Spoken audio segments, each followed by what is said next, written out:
Ketua TPPKK Kota Kediri Ferry Silviana Abu Bakar memberikan edukasi dalam mempersiapkan generasi sehat di masa depan kepada para ibu hamil dan menyusui, serta remaja putri di Kecamatan Mojoroto pada Senin 14 Agustus 2023. Edukasi yang diberikan seputar ASI eksklusif dan empati.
Pemberian edukasi kepada para ibu tersebut dalam rangka memperingati Pekan Menyusui Sedunia tahun 2023. Narasumber pada kegiatan ini merupakan ahli gizi Dinas Kesehatan Kota Kediri, Ika Dwi Astuti. Hadir dalam kegiatan ini Camat Mojoroto Bambang Trilasmono, Ketua TPPKK Kecamatan Mojoroto Nurfai Cabambang Trilasmono, PKK Kecamatan Mojoroto, ibu hamil dan menyusui, serta remaja putri warga Kecamatan Mojoroto. Edukasi ASI eksklusif dan pemberian makanan bayi dan anak di Kecamatan Mojoroto pada tanggal 14 Agustus 2023 dalam keadaan sehat walafiat. Kami mengucapkan selamat datang dan terima kasih buat Bunda, dan kehormatan buat kami Bunda bisa oleh 100 peserta yang terdiri dari Ketua TPPKK Kelurahan, Ibu Hamil dan Ibu Menyusui, serta remaja putri dan pengurus TPPKK Kecamatan Mojoroto. Tujuan kami menyelenggarakan acara ini yaitu untuk meningkatkan status gizi bayi dan balita melalui pemberian ASI dan MPASI yang baik dan benar untuk mendukung penurunan angka stunting di Kota Kediri, khususnya di wilayah Kecamatan Mojoroto. Melalui tema tersebut, PKK sebagai organisasi kemasyarakatan yang menghimpun dan membina ibu-ibu diharapkan mempunyai peran dalam politik membangun bangsa. PKK juga dituntut untuk dapat menjadi salah satu unsur yang dapat mendukung dalam mempersiapkan generasi sehat menuju masa depan. Adapun analisa situasi Kecamatan Mojoroto dengan penduduk 116.867 orang dengan sasaran ibu hamil 1.763 dan ibu nifas 1.682, dan untuk sasaran bayi lahir adalah 1.602, sedangkan sasaran ASI eksklusif adalah 893 bayi. Dan untuk capaian ASI eksklusif untuk wilayah Kecamatan Mojoroto 77%. Harapan kami melalui kegiatan ini dapat memberikan motivasi dan pengetahuan kepada ibu hamil dan ibu menyusui serta calon ibu, yakni remaja putri, tentang pentingnya ASI untuk bayi dan kelangsungan kehidupan ananda menuju masa depan. Terkait dengan tema kegiatan ini, kami menghadirkan langsung Ibu Ketua TPPKK Kota Kediri, karena beliau juga seorang konselor menyusui standar WHO, UNICEF dan Kemenkes, yang pastinya beliau sangat kompeten dalam bidang ini. Dan kami hadirkan juga Ibu Nika dan ibu-ibu, ibu hamil dan ibu menyusui dan remaja putri di Kecamatan Mojoroto.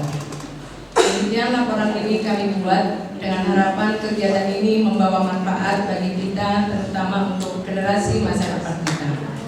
Mohon berkenan Ibu Ketua untuk memberikan arahan dan motivasi buat keluarga besar Kecamatan Mojoroto. Akhirul kalam, Assalamualaikum warahmatullahi wabarakatuh. Acara selanjutnya, sambutan selamat datang oleh Bapak Camat Mojoroto. Kepada Bapak Bambang disilakan. Assalamualaikum warahmatullahi wabarakatuh. Waalaikumsalam warahmatullahi wabarakatuh. Menandakan di sini jumlah penduduk kita di Kecamatan Mojoroto cukup padat. Dengan estimasi yang awal 1 meternya dihuni oleh 5 orang penduduk. Nah, di sini ke depan kita membutuhkan suatu strategi bagaimana mewujudkan generasi yang unggul untuk menghadapi tahun generasi emas 2045 di Kota Kediri, khususnya di Indonesia ini. Alhamdulillah, di kesempatan pagi hari ini kita diberi kesempatan itu, dan ini sebagai wujud kepedulian Ibu Wali Kota, Ibu Ketua PPK Kelurahan dan Kecamatan, dan ini sebagai bentuk apa ya? Ini ibu. Sampai dengan hari ini saya tetap ngalam sama ibu.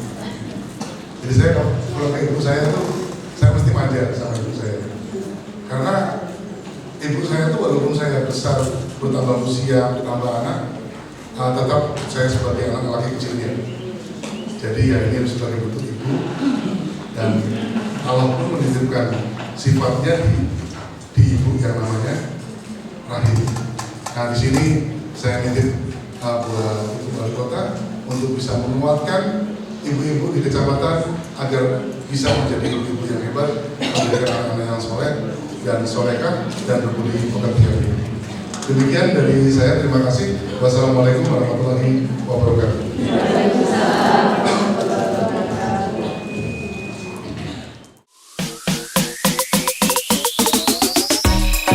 Bunda Fei menjelaskan bahwa menurut data angka stunting tinggi bukan karena tidak mampu untuk membeli makanan atau hanya karena masalah ekonomi saja, melainkan karena pola pemberian makan yang tidak tepat di rumah.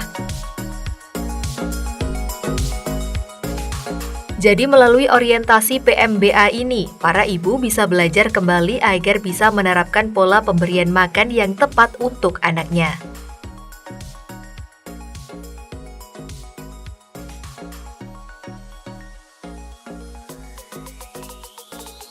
Yang terhormat Pak Camat Mojoroto beserta Ibu Ketua Penggerak PKK Kecamatan Mojoroto yang saya cintai dan saya banggakan, segenap jajaran pengurus PKK Kecamatan Mojoroto beserta Bu Lurah yang hadir. Rupanya Kecamatan Mojoroto ini adalah kecamatan terpadat ya Pak, penduduknya paling banyak. Jadi luar biasa, tantangannya sebagai seorang camat juga tentu paling besar.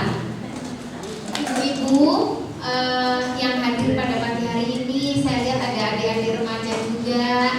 Saya nggak tahu ini rencananya dari kecamatan ini kemarin bagaimana. Di sini ada ibu-ibu juga yang menggendong putra putrinya yang masih merah, masih bayi. Yang paling muda umur berapa ya?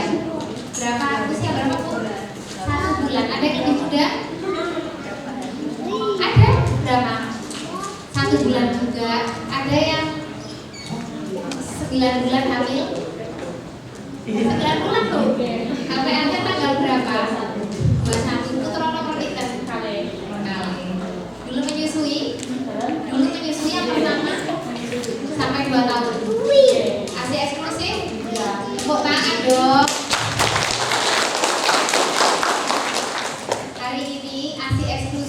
Menyusui anak kita sendiri full 6 bulan tanpa tambahan apapun, tidak disadari susu formula, itu menjadi barang mahal dan menjadi suatu tantangan berat yang tidak bisa dikerjakan oleh banyak perempuan. Itu fakta yang terjadi hari ini ibu semua. Jadi saya salut, saya mengapresiasi para ibu-ibu yang berjuang untuk memberikan ASI eksklusif, bahkan yang menyusui hingga 2 tahun kepada putra putrinya.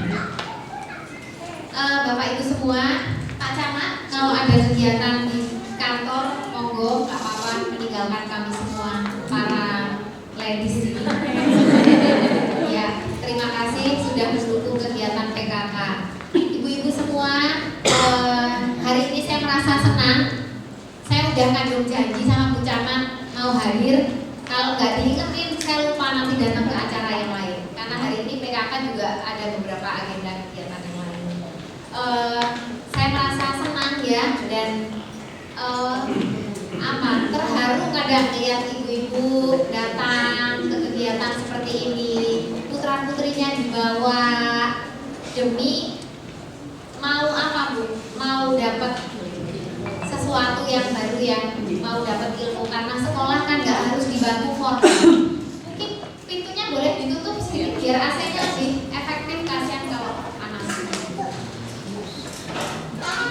Jadi ibu-ibu, saya punya 4 anak, saya menyusui ke 4 anak saya. 4 anak saya lahirkan melalui proses SC semua. Tuhan mentakdirkan saya tidak bisa melahirkan normal. Jadi dengan segala daya dan upaya, dulu anak saya yang pertama Malika gagal melalui partus normal. Tidak ada satupun dokter ataupun bidan di kota ini yang mau menolong persalinan saya karena bayi saya sungsang. Sejak usia 7 bulan, waktu itu Malika gak mau, kepalanya udah gak pernah putar lagi menurut dokter. Saya berusaha, pengen banget kayaknya dulu ya, masih idealis, pengen melahirkan dengan cara normal. Karena apa? Karena alasan saya waktu itu saya tidak ingin nanti kelahiran saya yang berikutnya itu berjarak gitu. Kan kita sering dengar ya, kalau habis SC nanti lahirnya harus ini loh, dijeda dulu dan lain-lain seperti itu. Karena saya nanti takut cepat udah keburu tua gitu punya anak. Kan kita kalau semakin tua resiko semakin besar ya Bu ya. Kita semua tahu perempuan di atas 35 tahun itu resiko untuk hamil itu sangat besar, baik untuk kita sebagai ibu dan untuk bayi. Itu kita semua harus tahu. Jadi bayi-bayi Down syndrome, ibu-ibu tahu bayi-bayi Down syndrome ya Bu ya, pernah lihat itu banyak dilahirkan dari ibu-ibu yang usia kehamilannya itu si ibu itu sudah tua. Makanya kalau ada macam-macam tes sebetulnya yang bisa diakses, tapi itu tentu tidak diakses BPJS. Nah saya tuh takut gitu Bu, karena saya pengen punya anak banyak dulu. Ternyata idealisme itu hilang, mentok di pas. Sudah capek kalau anak-anak sudah semua. Nah akhirnya saya lahir melalui semua anak saya, akhirnya ya sudah SD gitu. Tapi saya menikmati proses kelahirannya, alhamdulillah semua lancar dan baik. Saya menyusui 4 anak saya sampai usia 2 tahun dengan segala kerepotannya. Anak saya bawa kemana-mana kalau saya PKK, ya saya taruh di mobil, ya lari ke kegiatan, nanti kalau nangis ditelepon lagi, lari ke atas gedung atau apalah gitu. Jadi saya mau pas susu juga saya pernah ngasih di ruangan PKK itu di mana? Di gedung Bapeda Provinsi. Gak apa-apa itu semua, tapi saya kerjakan dengan happy. Saya senang melakukannya gitu ya, merasa tertantang juga.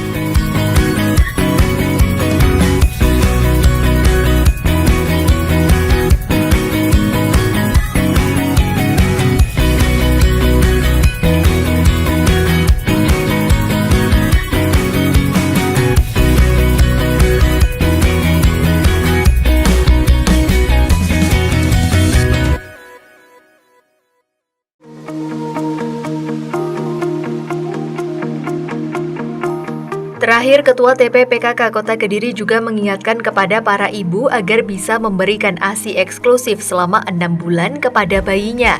Karena pemberian ASI eksklusif itu merupakan gerbang pertama untuk mencegah stunting.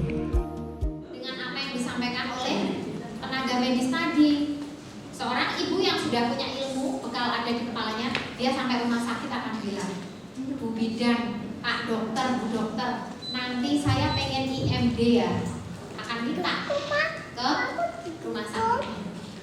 Apapun IMD yang bisa disediakan oleh rumah sakit, IMD yang seperti apa ya, sudahlah ya, oke. Kita kadang nggak bisa bernegosiasi IMD yang begini Bu, saya maunya atau dan lain-lain. Pak, Bu bidan, nanti saya mau menyusui anak saya ya, langsung kalau saya semuanya sudah selesai dirawat, beres, dijahit dan lain-lain, saya mau menyusui anak saya. Jadi datang itu penuh dengan kemantapan, keyakinan bahwa saya bisa menyusui anak saya, gitu loh Bu, maksud saya. Ya Bu ya, mudah-mudahan ibu-ibu semua sejalan sama saya. Jadi ketika ada godaan sedikit, aduh ini kok piye yo lecet, terus oh ya ternyata payudaranya dipencet, yang keluar baru air sak titik, itu keluar nggak namanya? Itu payudara kita keluar air bening, itulah kolostrum yang harusnya dihisap oleh bayi dalam waktu yang secepat mungkin dengan durasi kita melahirkan. Semakin sering dihisap, payudara kita akan semakin produktif. Kalau semakin lambat dihisap, bayi nggak pernah datang ya macet. Gitu loh ibu-ibu. Kenapa? Karena ASI itu, payudara itu sifatnya apa? Berdasarkan permintaan. Pabriknya ini berdasarkan permintaan. Hipotalamus yang ada di otak akan menyuruh payudara ini produksi berdasarkan permintaan. Oh bayi ini nggak enak sing teko, nggak enak sing menghisap, ya wes berarti nggak butuh. Yang keluar adalah hormon yang menghambat payudara untuk menghasilkan ASI. Akhirnya ASInya macet, bengkak dan lain-lain. Jadi itu saran saya, ibu-ibu bekali diri dengan ilmu yang cukup, masuk rumah sakit mau melahirkan sudah siap. Aku bisa menyusui anakku dengan segala macam tantangan, ada yang ibu bekerja, ada yang lain-lain. Saya tahu, saya sangat paham itu tidak mudah. Kadang kita sebagai perempuan juga harus menghadapi semua masalah sendiri di rumah ya Bu ya. Ya, saya juga merasakan kok, walaupun saya Bu Wali Kota sampai merinding aku. Kalau ingat masa-masa melahirkan, iya, karena memang nggak bisa disangka kadang baby blues syndrome itu datang dengan sendirinya dan kita nggak bisa nolak. Kadang kita ada di kondisi yang kayaknya kok ini gimana ya, orang-orang terdekat kok nggak ada, kok nggak mendukung. Suami datang pulang malam, kita malam bekas jahitan di sini masih basah, harus bangun miring sakit, kesini sakit, harus gendong bayi kita, ya Bu ya. Malam-malam nyusuin, ya Allah, lele, babak belur ya Bu ya. Iya, kadang apa sih kita cuma butuh apa? Butuh teman untuk ngobrol. Bapaknya mah ngorok ya Bu ya. Malam-malam wes buat bikin aja, kalau kayak gitu istighfar ya Bu ya. Istighfar, mudah-mudahan toh manusia juga gak akan menjadi sebaik-baiknya penolong. Balik lagi, doa aja gitu. Cerita sama teman, cari teman supaya akhirnya apa? Plong gitu. Jadi tantangan itu memang ada, dan mari sesama perempuan, sama wanita kita saling menguatkan. Jadi saya pernah loh Bu datang ke sebuah warga, itu bukan warga saya, dia warga di kabupaten. Dengan segala kesulitannya waktu itu saya tahu karena ada yang ngeluh sama saya datengin orang itu, cewek itu. Bayinya itu ternyata dengan kasus si bayinya itu ya, akhirnya bayi itu meninggal dunia selang berapa hari gitu. Saya ya rodo gimana gitu ya, mengikuti karena saya 10 hari sampai bayi itu di rumah. Saya sama teman saya konselor laktasi waktu itu ikut membantu sampai akhirnya sampai ada kejadian itu. Pokoknya itu ceritanya sangat kompleks ya. Tapi makanya saya pengen menguatkan ibu-ibu semua melalui fase-fase ini. Karena fase-fase ini pasti akan sulit. Yang pertama sudah berhasil, yang kedua diulangi ya ibu-ibu.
kelahiran kan ibu-ibu nggak semuanya sama ya, sudah mengerti, ada yang masih bingung, ada yang lain-lain. Nah itulah tugas seorang konselor laktasi. Beda sama seorang dokter, beda sama seorang bidan, beda. Fungsi seorang konselor laktasi itu memang spesifik khusus untuk mendampingi ibu-ibu semua yang ingin berhasil, sukses dan lancar untuk bisa memberikan ASI eksklusif. Terima kasih ibu-ibu, itu saja sedikit dari saya.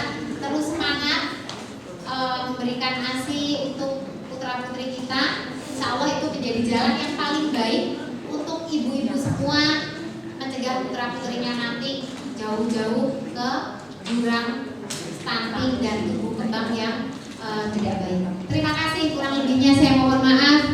Assalamualaikum warahmatullahi wabarakatuh. Selamat pagi dan salam sejahtera untuk kita semua. Sementara itu, narasumber yang merupakan ahli gizi menerangkan bahwa ada standar emas pemberian makan bayi dan anak. Pertama, inisiasi menyusui dini segera setelah lahir dilanjutkan dengan rawat gabung. Kedua, memberikan hanya ASI sejak lahir sampai usia 6 bulan. Ketiga, memberikan makanan pendamping ASI atau empasi dan menyusui dilanjut hingga 24 bulan. Bayi-bayi yang lahir, ibu-ibu hamil itu tidak akan ada yang melahirkan balita atau bayi yang stunting. Jadi untuk kita Kediri, kita tahun 2021 itu ada 13,7% balita stunting di Kota Kediri. Dan pada tahun 2022 kemarin itu turun menjadi 7,2%. Bagaimana untuk status gizi balita di Kota Kediri? Nah ini ibu, ternyata masih ada masalah gizi di Kota Kediri. Jadi untuk balita bayi gizi kurang untuk Kota Kediri itu ada 5% yang warna biru ibu. Kemudian yang warna merah ini yang stunting ya. Jadi masih ada 6,9 atau sekitar 7% dan balita kurus itu 7,2%. Sedangkan untuk Mojoroto bagaimana bu? Nah, kalau dilihat untuk balita gizi kurangnya paling rendah nih Bu di antara kecamatan yang lainnya, yaitu 2,8%, sedangkan untuk stuntingnya juga lebih rendah dibandingkan dengan kecamatan yang lain.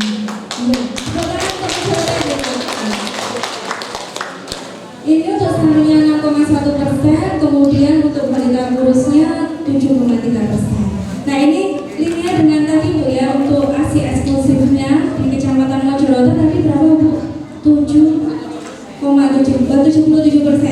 Jadi dengan tingginya ASI eksklusif ini stuntingnya juga lebih rendah dibandingkan kecamatan yang lainnya.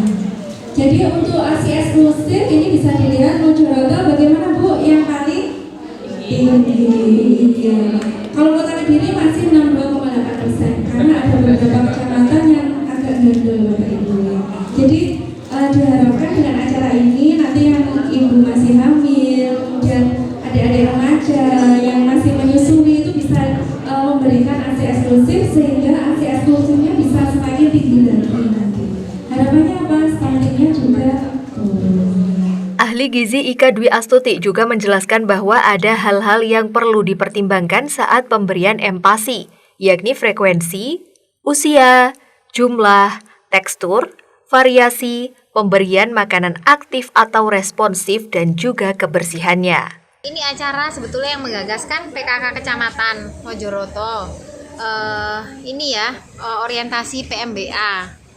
Jadi ibu-ibu belajar lagi nih bagaimana cara pemberian makan bayi dan anak yang betul gitu, karena sebetulnya banyak sekali atau bahkan data itu membuktikan angka stunting di kita itu masih tinggi. Itu kenapa? Bukan karena dia nggak mampu beli makan atau hanya semata karena masalah ekonomi, bukan itu, tapi karena apa? Karena pola pemberian makannya yang tidak tepat atau keliru gitu tepatnya di rumah. Jadi lewat ini orientasi PMBA, ibu-ibu belajar lagi, diingetin lagi bagaimana sih cara pemberian makan yang tepat untuk balita kita itu. Untuk pemberian ASI sendiri seberapa penting sih Bu? Iya, justru itu ASI itu gerbang pertama kita untuk mencegah stunting. Jadi kalau kita mau bicara stunting, maka tidak bisa lepas dari pemberian ASI eksklusif. Itu dulu nomor 1. Jadi tadi makanya saya senggol sedikit soal pemberian ASI. Tim Liputan, Doho TV.